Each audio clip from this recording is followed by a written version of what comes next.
to see you. You made me famous. You remember that debate we had? I remember. I moderated the Constitution Hall in Washington, and yes. You didn't call me Wolf. No. You didn't call me Mr. Blitzer. It's just Blitz. That's what it was. And I think it's stuck. And you can call me Cain. That's what I said. You call me Blitz, I'll call you Cain. I'm surprised. You're here in Tampa. Yes. But, you know, right behind us is the podium. Right. You're not going to be speaking? What's going on? It's not about me. What do you mean? I mean, it's not about me. Remind our viewers, there was a point. You were the leading Republican presidential candidate, and all the polls showed you were atop. For about 4 straight weeks until the attack on my character came out, and it was coordinated. It had to be coordinated. By whom? Well, we can't tell you by whom because we don't have proof exactly by whom, but we do know that it was coordinated.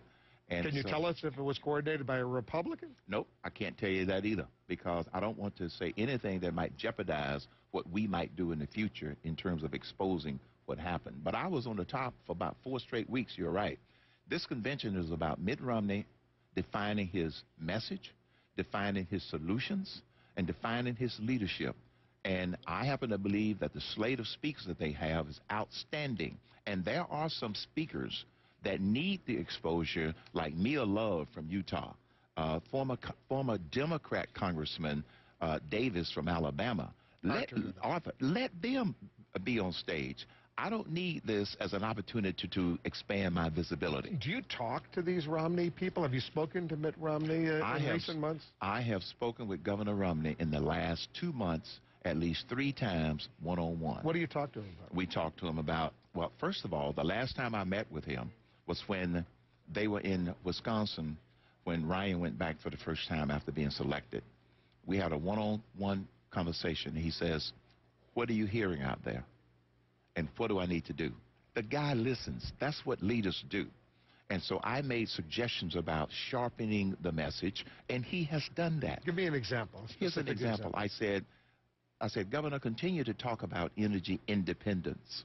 You know, the political consultants want you to talk about energy security. Leroy and Bessie, the average people, they don't understand energy security. So he's talking energy independence. And last week, he rolled out his 5-point energy independence plan that's simple to understand, and it makes sense. And I believe that that's the type of sharpening of the message. He's got to do the same thing relative to the economic growth. Because he hasn't picked up your 999. No. As all of our viewers remember, 999. 999 is still fine. Absolutely, yeah. It's still fine. So the other thing that I suggested, and he has to do it when he's comfortable with it. The narrative needs to become replace the tax code. There are 3 very good options out there.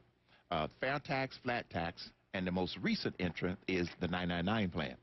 Let the public debate which one is best. Either one of them will be better than the current tax code. On Medicare, he wants, at least Paul Ryan has supported, not for people over 55, but under 55, going to the option of having a voucher system. In other words, the government would give you some money. You'd then go buy your insurance from an insurance company. You'd have to deal with them on that kind of basis that we're all from. Why would anybody, though, who's a senior want to do that if right now the Medicare system, the seniors get their health insurance taken care of, they don't have any problem? Why would anybody want the option of a voucher system? Well, remember, the seniors are 55 and older.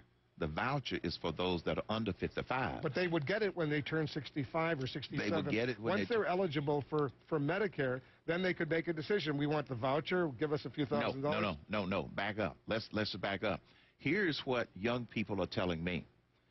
If we do not change the system for those under 55, it will self-destruct.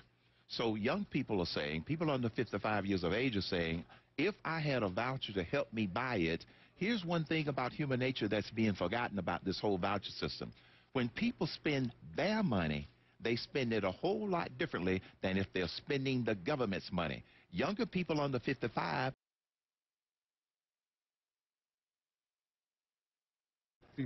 who's going to say, you know what, I want to deal with insurance companies as opposed to the current Medicare system, which most seniors love because it takes care of all their But you see, that system isn't going to change. That system isn't going to change. If you are 55 years of age or older, you stay on the current Medicare system with the current rates, the current system or a voucher system, you would take I would go with the Romney-Ryan plan, the way they have it. If you are 55 years of age or older, okay, yours doesn't change. I'm 66. So you like the current Medicare? No. I would have rather have gotten a voucher when I was 55 years of age. I would have rather have gotten a voucher when I was 55. I got to go, but quickly, what you said earlier, intriguing. Someone planted a conspiracy to derail your presidential run. Give us a little bit of... It was a well-coordinated effort, and all you have to do is look at publicly what happened. 3 consecutive weeks.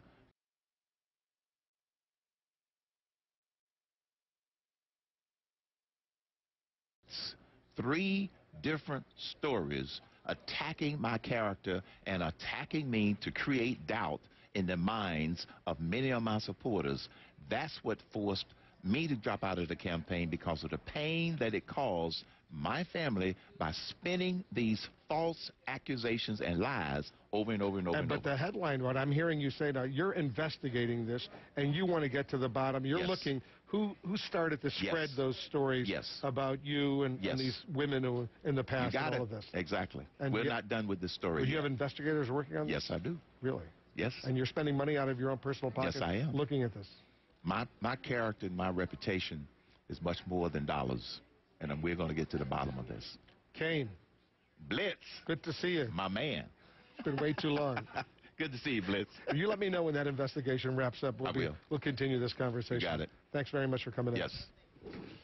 The former Florida Governor, Jeb Bush, says it's time for